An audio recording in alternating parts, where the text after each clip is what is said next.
നിങ്ങളങ്ങ് വെറുതെ അങ്ങ് സ്വർഗത്തിലേക്ക് കടന്നു പോകാമെന്ന് നിങ്ങൾ വിചാരിക്കുന്നുണ്ടോ? നിങ്ങളുടെ മുൻഗാമികൾ അനുഭവിച്ചിട്ടുള്ള യാതനകളും വേദനകളും നൊമ്പരങ്ങളും പീഡനങ്ങളും ഒന്നും അനുഭവിക്കാതെ എത്രത്തോളം എന്ന് വെച്ചാൽ അവരിലെ ദൂതനും അദ്ദേഹത്തോടൊപ്പം വിശ്വസിച്ചവരും പറഞ്ഞു പോകുമാറും എപ്പോഴാണ് റബ്ബിന്റെ സഹായം ലഭിയെന്നാണ്. എപ്പോഴാണ് പടച്ച റബ്ബിന്റെ സഹായം നമുക്ക് ലഭിക്കുക?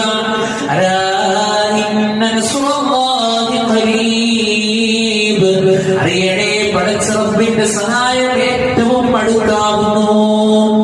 അതുകൊണ്ട് പരീക്ഷിക്കപ്പെടുന്നവരെ കാണുമ്പോ സന്തോഷിക്കേണ്ട, എനിക്കൊന്നും ബാധിച്ചിട്ടില്ലല്ലോ എന്ന് കരുതേണ്ട. പ്രിയപ്പെട്ടവരെ, സമ്പത്ത് നിനക്ക് നൽകിയിട്ടുണ്ടോ? ആ സമ്പത്ത് നിനക്ക് നൽകിയതിലൂടെ പടച്ച റബ്ബ് നിന്നെ പരീക്ഷിക്കുക.